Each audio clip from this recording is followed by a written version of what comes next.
And now it's time for our weekly segment, Patel It Like It Is, where ABC News contributor Dr. Alok Patel shares health advice on the topics that matter most to you.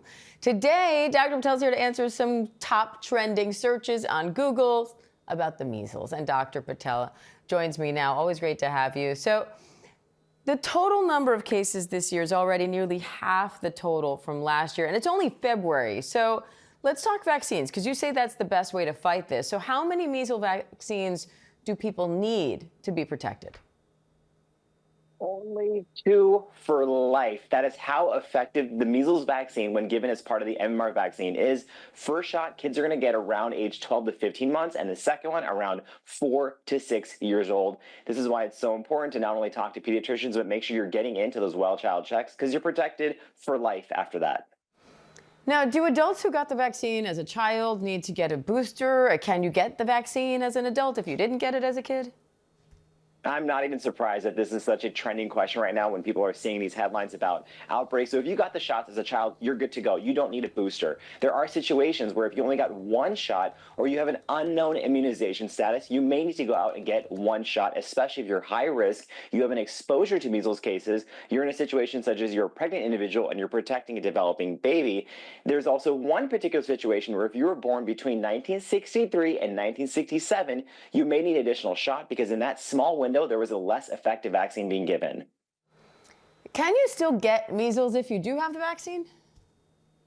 You know, it's rare because one shot of MMR is going to give you 93%, is 93% effective. 2 shots, that's 97%. So it's exceedingly rare that you would get the measles if you are vaccinated. In fact, in the current outbreak, almost all the cases are in unvaccinated individuals. If you do get a case, that is a breakthrough case, and you are much less likely to become severely ill. So all around, great protection, and it has been for over 50 years. So, Dr. Patel, how is measles transmitted?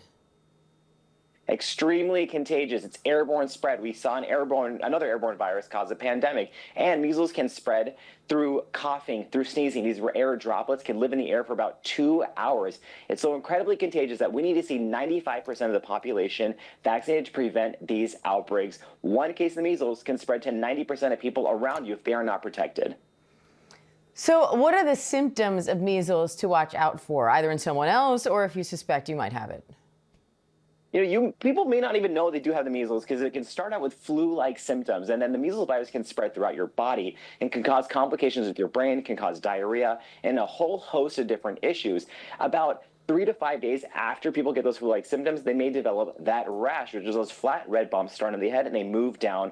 One telltale clinical symptom is kids look incredibly sick when they have the measles, but you obviously don't want to wait until this happens. And you also want to note that people can be contagious 4 days before the rash even starts, which is why contact tracing and if you have any concern, talking to a doctor is so incredibly important. But we could also just prevent all of it with vaccines. Okay, and if you do get measles, then how do you treat it?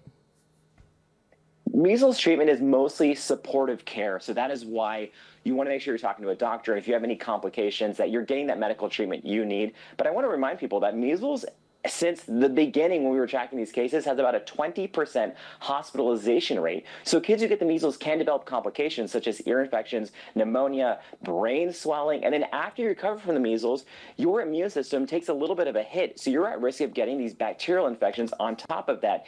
And even scarier is some kids actually can develop a rare complication of measles 10 years after recovering it. And we don't know which kids those are going to be. So as these numbers rise, so are the potential amount of complications, which is devastating. All right, Dr. Patel, always great to have you. Thank you.